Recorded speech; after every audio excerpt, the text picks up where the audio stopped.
রাসূলুল্লাহ সাল্লাল্লাহু আলাইহি ওয়াসাল্লাম বলেন, যখন 14 তারিখ দিবাগত রাত হয় তখন মহান আল্লাহ তাআলা দুনিয়ার আকাশে চলে আসেন। দুনিয়ার আকাশে এসে তার বান্দা বান্দীদেরকে আহ্বান করতে থাকেন, আলা মিন মুস্তাগফিরিন ফাআগফিরা লাহু। হে পৃথিবীর মানুষ, তোমাদের মধ্য থেকে গুনাহগার কে কে আছো যে নাকি গুনাহ থেকে মুক্তি চাও, আমি আল্লাহ তোমাদেরকে গুনাহ থেকে মুক্তি দান করব। আরেকটু জোরে বলেন সুবহানাল্লাহ। তাহলে শবে বরাত রাত কি? মুক্তির রাত। এরপরে আল্লাহ রাব্বুল আলামিন ডাক দিয়ে বলেন, আলা মিন মুস্তারজিকিন ফারজুকহু।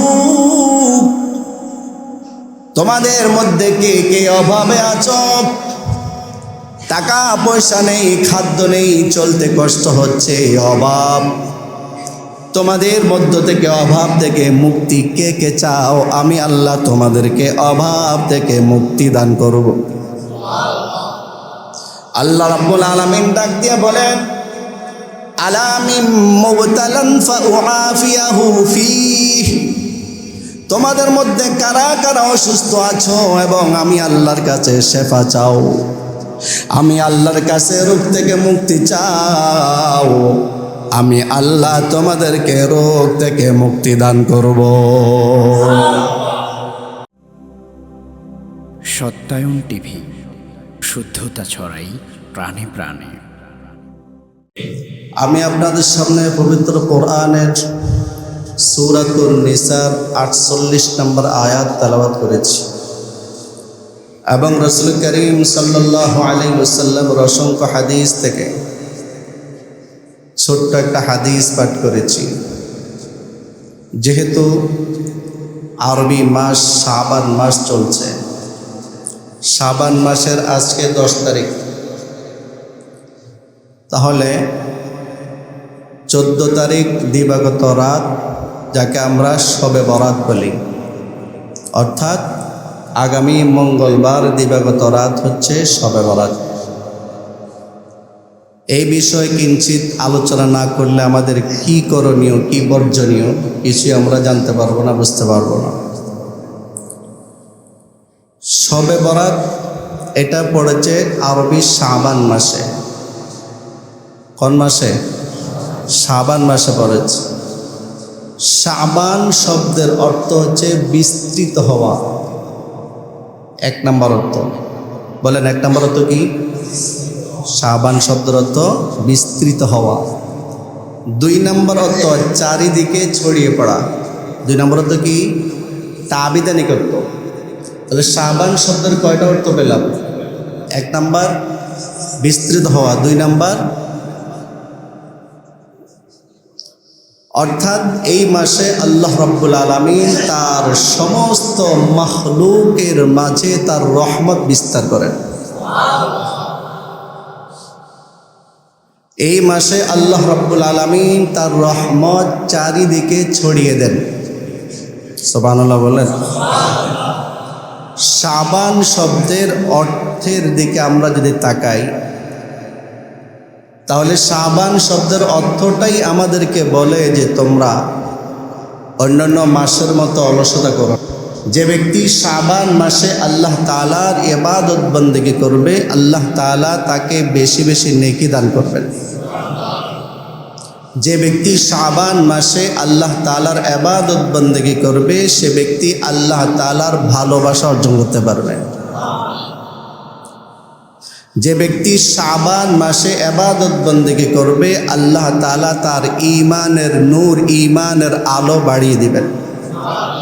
আরেকটু জোরে বলেন সুবহানাল্লাহ। কত গুরুত্বপূর্ণ ব্যাখ্যা, কত গুরুত্বপূর্ণ কথা। শাবান মাস কেমন? ক্বালা রাসূলুল্লাহ সাল্লাল্লাহু আলাইহি ওয়াসাল্লাম, শাবানু শাহরি ওয়া রমাদান শাহরুল্লাহ। বিশ্বনবী হযরত মুহাম্মদ মুস্তাফা সাল্লাল্লাহু আলাইহি ওয়াসাল্লাম ইরশাদ করেন, শাবান মাস হচ্ছে আমি নবীর মাস, আর রমজান মাস হচ্ছে আমার আল্লাহর মাস। সুবহানাল্লাহ বলেন। শাবান মাস কার মাস? আর রমজান মাস কার? আল্লাহর। কোন বস্তুকে বা কোন ব্যক্তিকে যদি কোন সম্মানিত বস্তু বা ব্যক্তির দিকে সম্বোধিত করা হয়, কোন বস্তু বা কোন ব্যক্তিকে যদি কোন সম্মানিত বস্তু বা ব্যক্তির দিকে সম্বোধিত করা হয়, তখন ওই বিষয় বা ব্যক্তিরও সম্মান বাড়িয়ে যায়। আল্লাহু আকবার বলেন। যেমন নাকি গোলাম শব্দের অর্থ হচ্ছে দাস, গোলাম। গোলাম আগের জমানা গোলাম মানে একদম তার পুরো বডি সহ ক্রয় করা হতো। আমাদের দেশে এখন দিন মজুর রাখি, টাকা দিই, বিনিময় হিসেবে সে আমাদেরকে শ্রম দেয়, এই শ্রমের বিনিময় আমরা তাকে দিই। কিন্তু ওই সময় গোলাম বেচা কেনা হয়তো যেভাবে পশু বেচা কেনা হয়। তাহলে দাম কি বেশি? বলেন, দাম কি বেশি? কিন্তু রাসূল করিম সাল্লাল্লাহু আলাইহি ওয়াসাল্লামের একজন গোলাম ছিল হযরত যায়েদ ইবনে হারিসা রাদিয়াল্লাহু তাআলা। যায়েদ ইবনে হারিসা যদিও গোলাম হয়, কিন্তু কার গোলাম? কথা বলেন, কার গোলাম? তাহলে আল্লাহর নবীর দিকে তার সম্বোধন হওয়ার কারণে পৃথিবীর যত রাজা বাদশাহ আছে, সব রাজা বাদশাহ থেকে রাসূলুল্লাহ সাল্লাল্লাহু আলাইহি ওয়াসাল্লামের গোলামের দাম বেশি। পৃথিবীতে অনেক মসজিদ আছে, সব মসজিদে মূল্যবান, সব মসজিদের মর্যাদা মহান রবের কাছে রয়েছে। কিন্তু একটা মসজিদ আছে যেই মসজিদের সম্বোধন করা হয় নবীর দিকে, বলা হয় মসজিদে নববী। বলেন তো, মসজিদে নববী আর আমাদের এই মসজিদের সম্মান আল্লাহর কাছে কি সমান? কারণ মসজিদে নববীর মধ্যে যদি 1 রাকাত নামাজ আদায় করা হয়, 2 ধরনের বর্ণনা পাওয়া যায়। কোন কোন বর্ণনা পাওয়া যায় 1 রাকাত নামাজ আদায় করলে 1000 রাকাত নামাজ আদায় করার সওয়াব দেওয়া হবে।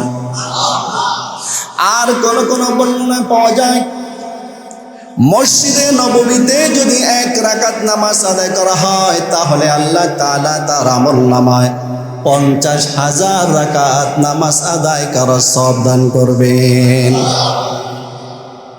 সমান কেন? নবীর দিকে নিসবত করা হয়েছে, নবীর দিকে সম্পর্কিত করা হয়েছে, নবীর সাথে সম্পর্কিত, নবীর নামের সাথে। এই জন্য মসজিদে নববীর অন্যান্য মসজিদ থেকে কি হয়ে গেছে? দামি হয়ে গেছে। তাহলে বুঝলাম, কোন ব্যক্তি বা কোন বস্তুর সম্মানিত ব্যক্তি বা বস্তুর দিকে যদি সম্বোধন করা হয়, তখন তারও দাম বেড়ে যায়। তাহলে শাবান মাসকে রাসূল বলেছেন আমার মাস, অর্থাৎ শাবান মাস হচ্ছে নবীর মাস, আর রমজান মাস হচ্ছে আল্লাহর মাস। তাহলে বোঝা গেল যতগুলো মাস আছে, রমজান মাস বাদ দিয়া বাকি সব মাস থেকে শাবান মাসের মর্যাদা বেশি। আল্লাহু আকবার বলেন। এই জন্য রাসূল করিম সাল্লাল্লাহু আলাইহি ওয়াসাল্লাম শাবান মাসে বেশি বেশি রোজা রাখতেন, এবং নবীজি বলতেন যে তোমরা শাবানের 1 তারিখ থেকে 27 তারিখ পর্যন্ত রোজা রাখবা। কত তারিখ? 1 থেকে 27 তারিখ।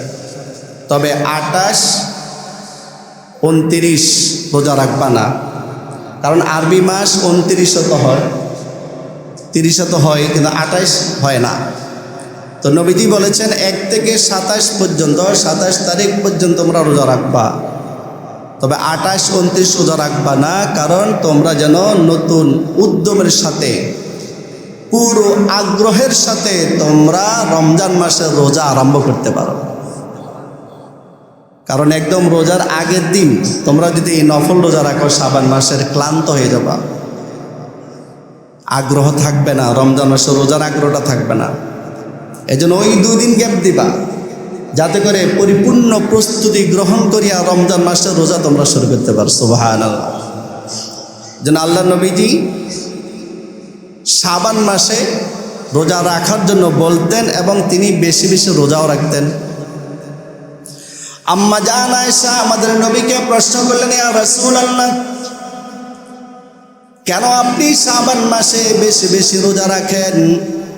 নবী করিম সাল্লাল্লাহু আলাইহি ওয়াসাল্লাম উত্তর দিলেন, আয়েশা, এই শাবান মাসে পুরো 1 বছরে কারা মৃত্যুবরণ করবে তাদের নামের তালিকা আল্লাহ তাআলা মালাকুল মউতের হাতে দিয়ে দেন।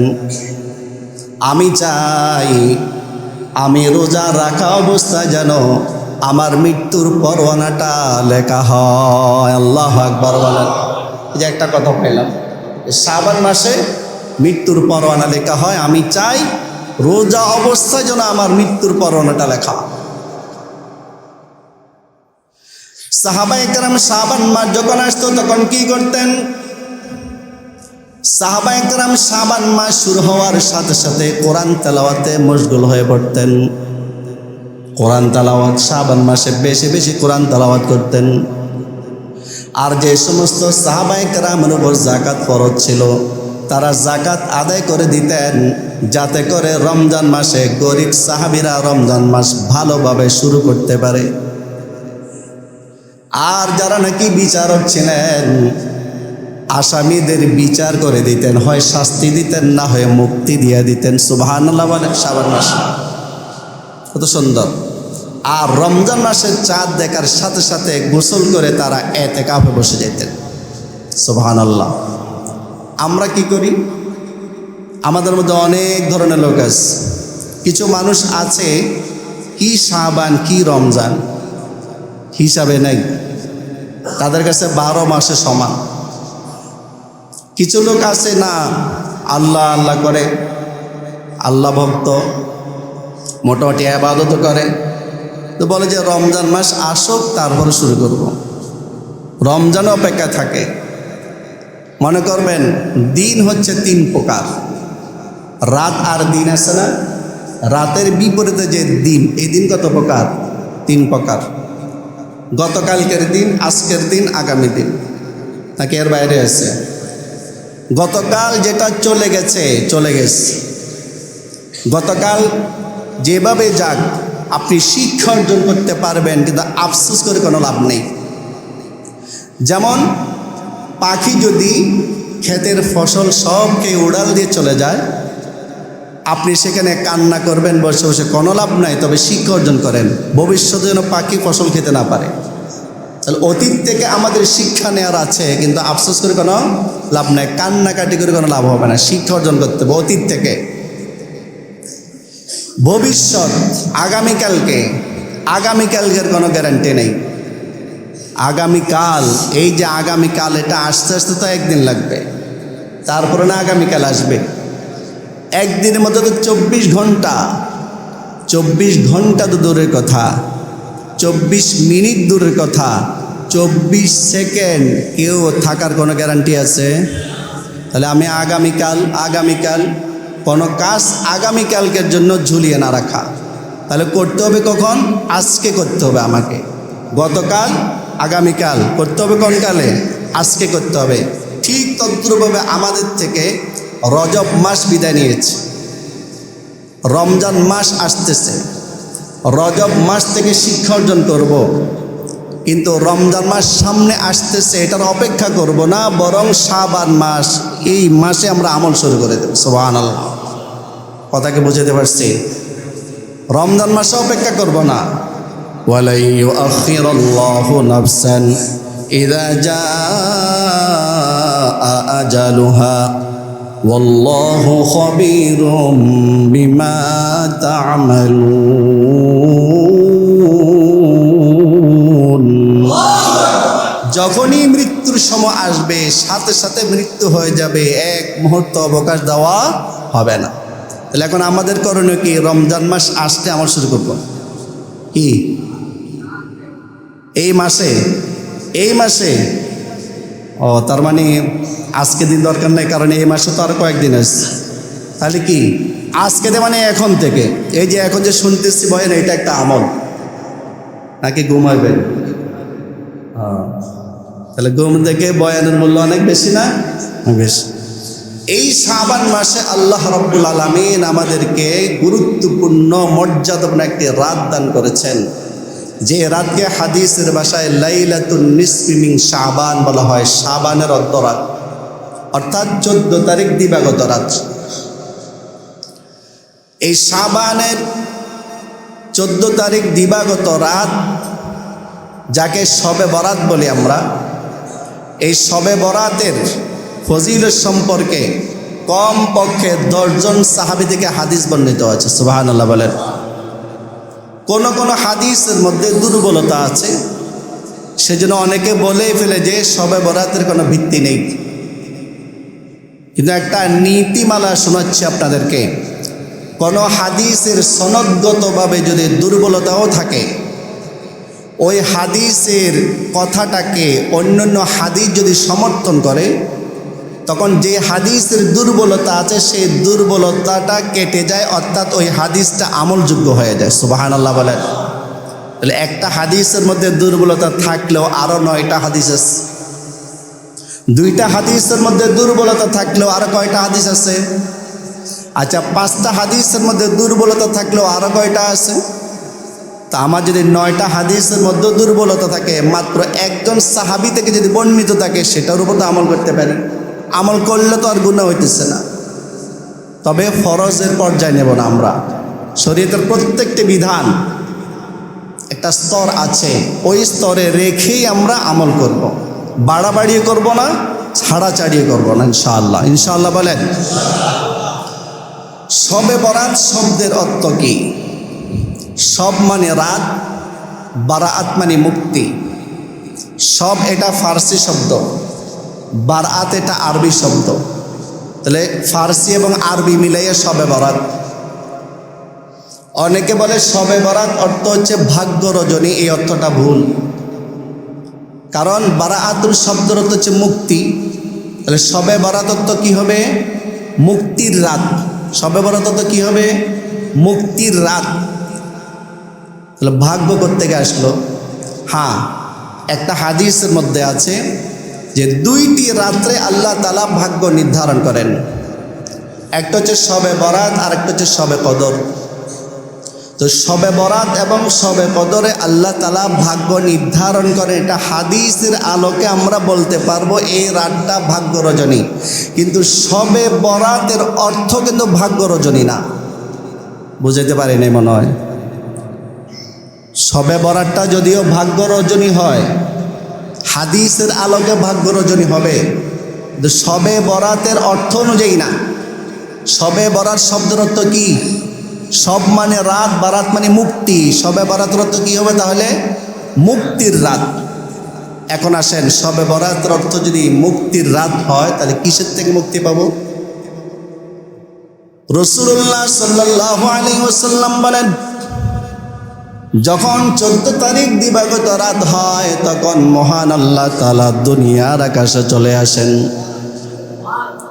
দুনিয়ার আকাশে এসে তার বান্দা বান্দীদেরকে আহ্বান করতে থাকেন, আলা মিন মুস্তাগফিরিন ফাআগফির লাহু। হে পৃথিবীর মানুষ, তোমাদের মধ্য থেকে গুনাহগার কে কে আছো যে নাকি গুনাহ থেকে মুক্তি চাও, আমি আল্লাহ তোমাদেরকে গুনাহ থেকে মুক্তি দান করব। আর একটু জোরে বলেন সুবহানাল্লাহ। তাহলে শবে বরাতের অর্থ কি? মুক্তির রাত। এরপরে আল্লাহ রাব্বুল আলামিন ডাক দিয়ে বলেন, আলা মিন মুস্তারজিকিন ফারজুকহু। তোমাদের মধ্যে কে কে অভাবে আছো, টাকা পয়সা নেই, খাদ্য নেই, চলতে কষ্ট হচ্ছে, অভাব। তোমাদের মধ্য থেকে অভাব থেকে মুক্তি কে কে চাও, আমি আল্লাহ তোমাদেরকে অভাব থেকে মুক্তি দান করব। আল্লাহ রাব্বুল আলামিন ডাক দিয়ে বলেন, আলা মিন মুবতালান ফাউআফিয়াহু ফীহ। তোমাদের মধ্যে কারা কারা অসুস্থ আছো এবং আমি আল্লাহর কাছে শেফা চাও, আমি আল্লাহর কাছে রোগ থেকে মুক্তি চাও, আমি আল্লাহ তোমাদেরকে রোগ থেকে মুক্তি দান করব। তাহলে শবে বরাত অর্থ মুক্তির রাত। কিসের থেকে মুক্তির রাত? 3টা উদাহরণ এই হাদিসের মধ্যে আছে। শুধু এই তিনটার মধ্যে সীমাবদ্ধ নয়, বরং আল্লাহ তাআলা মানুষের এক এক সমস্যার নাম ধরে ধরে ধরে ধরে আমাদেরকে ডাকতে থাকেন শুধু মুক্তি দেওয়ার জন্য। আল্লাহু আকবার বলেন। তাহলে শবে বরাত অর্থ হলো মুক্তির রাত। এখন আমাদের করণীয় কি? আমাদের করণীয় একটা হাদিস আমি আপনাদের শোনাচ্ছি। قال رسول الله صلى الله عليه وسلم إذا كانت ليلة النصف من شعبان فقوموا ليلها وصوموا نهارها। রাসূলুল্লাহ সাল্লাল্লাহু আলাইহি ওয়াসাল্লাম বলেন, শাবানের যখন 14 তারিখ দিবাগত রাত হয় তখন তোমরা রাত্র জাগরণ করো আর দিনের বেলায় রোজা রাখো। দুইটা নির্দেশ, একটা হচ্ছে রাত্রবেলায় তোমরা জাগরণ করো, আরেকটা রোজা রাখো। রাত্রবেলায় জাগরণ করে এর অর্থ ঘুমাইলাম না, বাসায় এমনি বসে থাকলাম, এর অর্থ না ঘুমানো, এটা না। এর অর্থ হচ্ছে নফল ইবাদত করা। রাত্র জাগরণ অর্থ কি? নফল ইবাদত করা। আপনি নফল ইবাদত মসজিদে করতে পারেন, বাসায় করতে পারেন, বরং নফল ইবাদত মসজিদে করা থেকে বাসায় করা উত্তম, যাতে করে আপনার ছেলে মেয়ে আপনার দেখা দেখি সে ইবাদত করে, আমলের পরিবেশ যেন আপনার বাসায় তৈরি হয়। সেজন্য নফল ইবাদত বাসায় করা উত্তম, আর ফরজ ইবাদত মসজিদে করা উত্তম। সুবহানাল্লাহ বলেন। এ হচ্ছে রাত্র জাগরণ অর্থ। 2 নম্বর নির্দেশ, তোমরা রোজা রাখো দিনের বেলা। এই রোজার ব্যাপারে যে কথাটা বলা হয়েছে এবং হাদিসের এই অংশটুকু, রাত্র জাগরণ এবং রোজার ব্যাপারে যে অংশটুকু আমি আপনাদের শোনালাম, এই হাদিসের ব্যাপারে সনদগতভাবে একটু দুর্বলতা আছে। দুর্বলতা থাকলেও আমি বলেছি আরও অনেক হাদিস আছে, ওই হাদিসগুলা এই হাদিসকে সমর্থন করে। সুতরাং এই হাদিসের মধ্যে সামান্যতম দুর্বলতা থাকলেও এটা আমলযোগ্য, আমল করা যাবে। রোজা রাখার ব্যাপারে রাসূলুল্লাহ সাল্লাল্লাহু আলাইহি ওয়াসাল্লামের হাদিস হচ্ছে, তোমরা শাবানের 1 থেকে 27 তারিখ পর্যন্ত রোজা রাখো। এবং আল্লাহর নবী মুহাম্মদ সাল্লাল্লাহু আলাইহি ওয়াসাল্লাম প্রতি মাসে 13, 14, 15 এই 3 দিন রোজা রাখতেন। বলেন তো 13, 14, 15 যদি রোজা রাখেন তাহলে 15তম রোজাটা শাবানের 14 তারিখ দিবাগত রাতের পরে রোজাটা হয় কি হয় না? হয় না? 15তম রোজাটা আমরা যেটা শবে বরাতের রোজা বলি, এই শবে বরাতের হাদিসটাকে যদি আমরা দুর্বল মানি, কিন্তু আল্লাহর নবীর একটা আমল পাওয়া যায়, সে আমলটা হচ্ছে নবীজি প্রতি মাসের 13, 14, 15 রোজা রাখতেন। সুতরাং কোনো উম্মত যদি নবীজির এই সুন্নতুর আমল করার জন্য শাবানের 15 তারিখে রোজা রাখে, সওয়াব হবে। আপনি হাদিসটা যদি বাদ দেন যে শবে বরাতে রোজার কথা নাই, হাদিসে নাই, ধরলাম নাই, কিন্তু আল্লাহ নবী প্রত্যেক মাসে 13, 14, 15 রোজা রাখতেন কি না? তো মাসগুলোর মধ্যে একটা শাবান মাসও তো আছে, বোঝা গেল শাবানের 13, 14, 15 তারিখও আল্লাহ নবী কি রাখতেন? রোজা রাখতেন। সেই জন্য রোজা রাখবো। আরেকটা হাদিস নবীজি বলেছেন, তোমরা 1 তারিখ থেকে 27 তারিখ পর্যন্ত রোজা রাখো। তো 27 তারিখ পর্যন্ত রোজা তো 15 তারিখে আছে। তাহলে বলেন শাবানের 15তম তারিখে রোজা রাখার জন্য আমরা আলাদা 2টা হাদিস পাইলাম কিনা? একটা হচ্ছে নবীজির আমল, নবীজি নিজেও রোজা রাখতেন 3টা, 13, 14, 15। আর একটা হচ্ছে নবীজির কওল, নবীজির ভাষ্য। নবীজি বলেছেন তোমরা 1 থেকে 27 পর্যন্ত তোমরা রোজা রাখো। তাহলে যে হাদিসটা আমি একটু আগে দুর্বল বলছি, হাদিস যদি নাও থাকে রোজা রাখতে সমস্যা হবে। কয়টা আমল পাইলাম? 2টা। একটা হলো রাত্রে নফল নামাজ, নফল ইবাদত, জিকির আজকার করব। দিনের বেলা কি রাখবো? রোজা রাখবো। 3 নম্বর আমল, দোয়া করব। দোয়া, নিজের জন্য দোয়া করব, নিজের জন্য দোয়া করব। কেন? قال رسول الله صلى الله عليه وسلم إن الله يطلع في ليلة النصف من شعبان فيغفر لجميع خلقه إلا لمشرك أو مشاح। নবী করিম সাল্লাল্লাহু আলাইহি ওয়াসাল্লাম বলেন যে যখন 14 তারিখ দিবাগত রাত হয় শাবান মাসে, তখন আল্লাহ তাআলা তার সৃষ্টির প্রতি তার সৃষ্টির প্রতি মনোনিবেশ করেন। সুবহানাল্লাহ বলেন। রহমতের দৃষ্টিতে তাকান, রহমত উতলাই ওঠে। ফায়াগফিরু লিজামিই খালকিহি, আল্লাহ তাআলা তার সমস্ত মাখলুককে মাফ করে দেন। দুই শ্রেণীর লোককে আল্লাহ মাফ করেন না। এক নাম্বার মুশরিক, দুই নাম্বার হচ্ছে যার অন্তরে হিংসা আছে, যার অন্তরে বিদ্বেষ আছে। তাহলে লাইলাতুন নিসফি মিন শাবানে সমস্ত মাখলুককে আল্লাহ তাআলা ক্ষমা করেন, কিন্তু দুই শ্রেণীর লোককে ক্ষমা করেন না। এক নাম্বার সবাই বলেন, এক নাম্বার কি?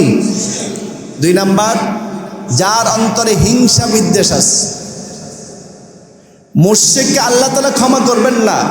যে আয়াত আমি আপনাদের সামনে তেলাওয়াত করেছি, আল্লাহ রাব্বুল আলামিন বলেন, ইন্নাল্লাহা লা ইয়াগফিরু আন ইউশরাকা বিহি ওয়া ইয়াগফিরু মা দুনা যালিকা লিমান ইয়াশা। আল্লাহ রাব্বুল আলামিন বলেন, আল্লাহ তাআলার সাথে কাউকে যদি শরীক করা হয়, আল্লাহ তাআলা তাকে ক্ষমা করবেন না। শিরিক ছাড়া আর যত গুনাহ আছে, এর চাইতে নিম্ন পর্যায়ের যত গুনাহ আছে, আল্লাহ তাআলা যাকে ইচ্ছা তাকে ক্ষমা করে দিতে পারেন। কারণ আল্লাহ তাআলা বলেন, ওয়ামাই ইউশরিক বিল্লাহি ফাকাদ ইফতারা ইসমান আযীমা। যারা নাকি আল্লাহ তাআলার সাথে শরীক করবে, অথবা যে ব্যক্তি আল্লাহ তাআলার সাথে শরীক করবে, সে ব্যক্তি আল্লাহর উপর বড় ধরনের একটা অপবাদ আরোপ করলো। নাউযুবিল্লাহ বলেন। যে আল্লাহর ব্যাপারে অপবাদ করতে পারে, অপবাদ দিতে পারে, তার ক্ষমা আল্লাহ কখনো করবেন না। তাহলে মুশরিক এই ব্যক্তিকে আল্লাহ তাআলা ক্ষমা করবেন না। এর দ্বারা শিরিক তো অনেক প্রকার আছে। এক প্রকারের শিরিক হচ্ছে মহান আল্লাহ তাআলা জাতের সাথে শরীক করে নেওয়া। আর এক প্রকারের শিরিক হচ্ছে আল্লাহ তাআলার ওয়াসফের সাথে, আল্লাহ তাআলার গুণাবলীর সাথে শরীক করে নেওয়া। আরেক প্রকার শিরিক, যে শিরিকটাকে আমরা শিরিক মনে করি না।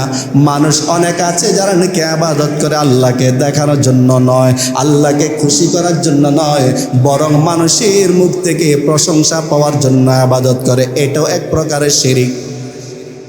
তাহলে বলেন, শবে বরাতে আমরা যারা ইবাদত করব, যদি মানুষকে দেখানোর জন্য হয়, মানুষের মুখ থেকে প্রশংসা পাওয়ার জন্য যদি শবে বরাতে মানুষ ইবাদত করে, সে তো সওয়াব পাবে না, বরং উল্টো শাস্তি পাবে। ইবাদত করতে হবে কাকে খুশি করার জন্য?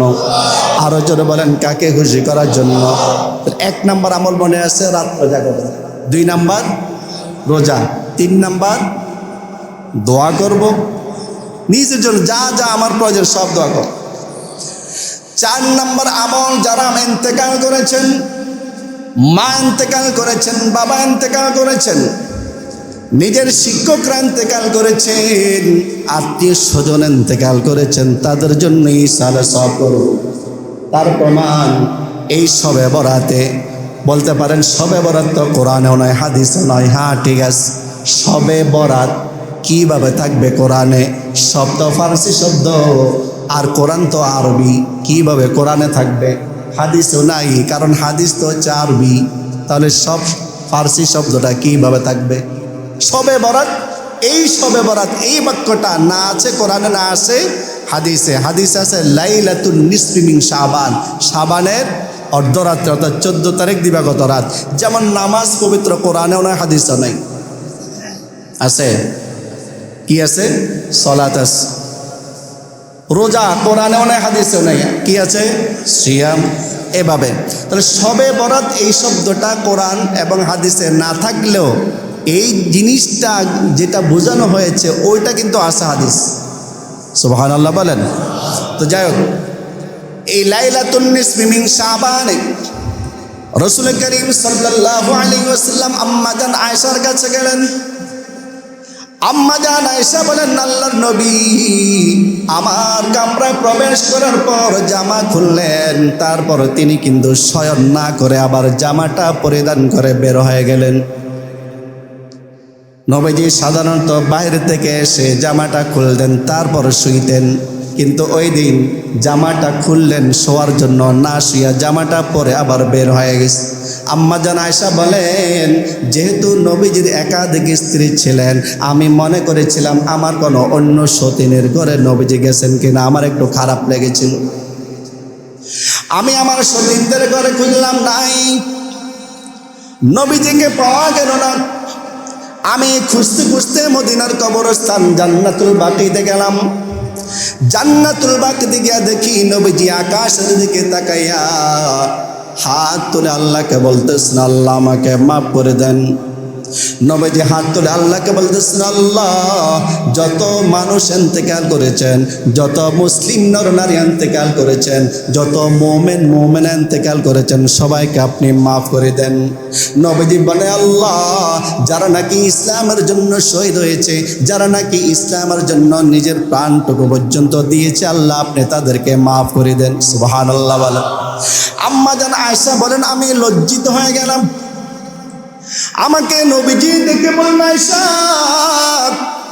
তুমি কি মনে করেছিলা আমি অন্যের কাছে গিয়েছি, অন্যের ঘরে গিয়েছি, আমার অন্য স্ত্রীর ঘরে গিয়েছি? তুমি কি মনে করেছো আল্লাহ এবং আল্লাহ রাসূল তোমার উপর অবিচার করেছে? অর্থাৎ আয়েশা রে, তুমি কি মনে করেছো আমি আল্লাহ রাসূল হইয়া তোমার উপর জুলুম করব, তোমার উপর অবিচার করব? যে রাত্রে তোমার সাথে থাকার কথা, তোমার সাথে না থাকি আমি অন্য স্ত্রীর কাছে যাব, এটা কি তুমি ধারণা করেছিলা? আমাদের এই জমানার স্ত্রীর যদি না না কিভাবে ধারণা করব, হইতেই পারে না। আমি কি আপনাকে এত খারাপ মনে করতে পারি? কি বলেন? তওবা তওবা তওবা। না, আমি এটা মনে করি নাই। সত্য বললো না মিথ্যা বললো? মিথ্যা বলছে। কিন্তু আম্মা জান আয়েশা দেখেন, যেমন নবী তেমন স্ত্রী। আম্মা জান আয়েশা বললেন, ইয়া রাসূলুল্লাহ, ইয়া হাবিবাল্লাহ, আপনি আমার ব্যাপারে যেটা ধারণা করেছেন এটা সঠিক। সুবহানাল্লাহ বলেন। আমি মনে করেছিলাম আমার অন্য কোনো সতীনের ঘরে আপনি গিয়েছেন, আমার মনটা খারাপ হয়ে গিয়েছিল। আমি আপনাকে তালাশ করতে করতে এই পর্যন্ত আসলাম। আল্লাহু আকবার বলেন।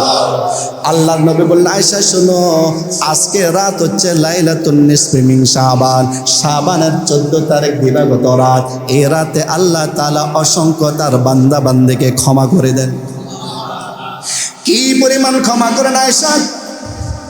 একটা গোত্র আছে বনু কালব, এই গোত্রটা বেশি বেশি বকরি লালন পালন করত।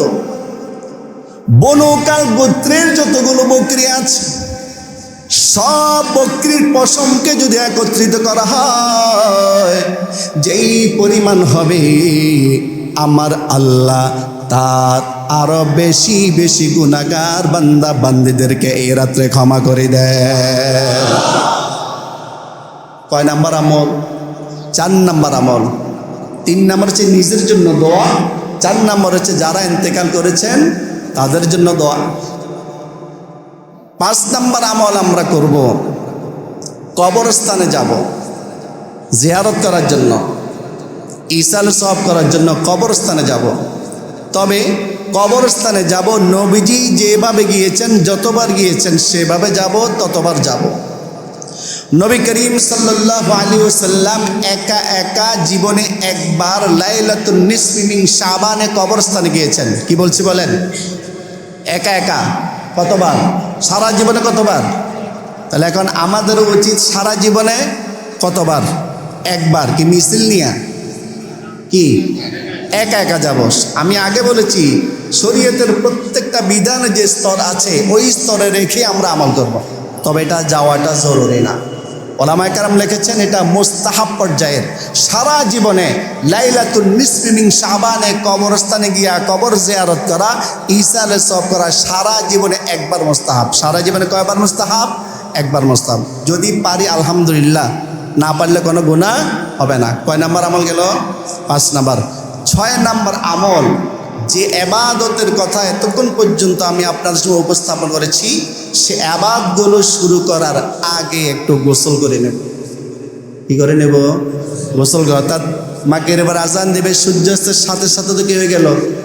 রাত শুরু হয়ে গেছে। এখন আপনি গোসল যদি করেন তাহলে মাগরিবের নামাজটা কেমনে পড়বেন?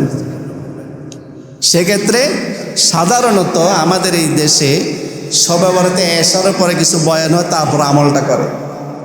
তা আপনি মাগরিবের নামাজ বা জামাত মসজিদে করেন, তারপর বাসায় যান, বাসা গিয়ে তারপরে এই মুস্তাহাব আমলের নিয়ত করিয়া আপনি গোসল করেন।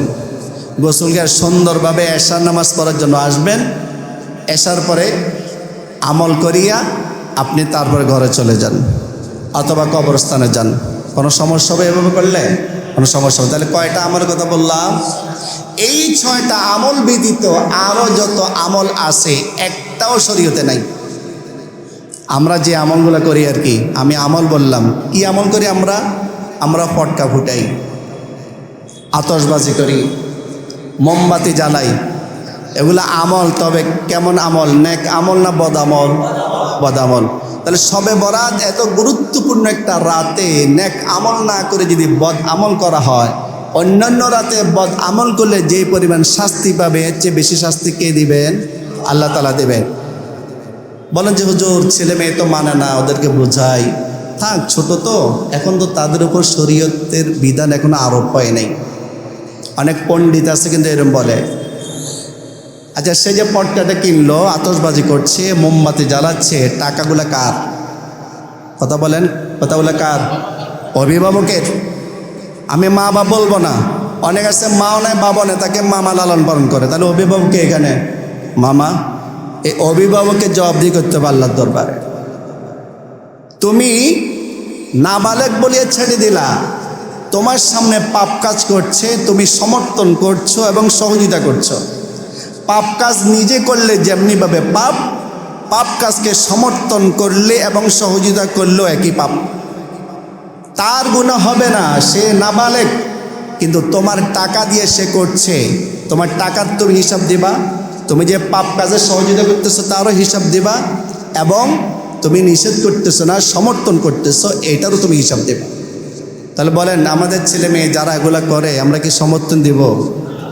টাকা পয়সা আগে দেন, কিন্তু ওই দিন কেউ যদি চায় আব্বু আমাকে 100 টাকা বেশি দাও, সাথে করে নিয়ে যাবেন, উত্তমভাবে তাকে বাসায় রেখে ও কি খাইতে চায় বা ওর কি প্রয়োজন আপনি নিজে কিনে এনে দেবেন।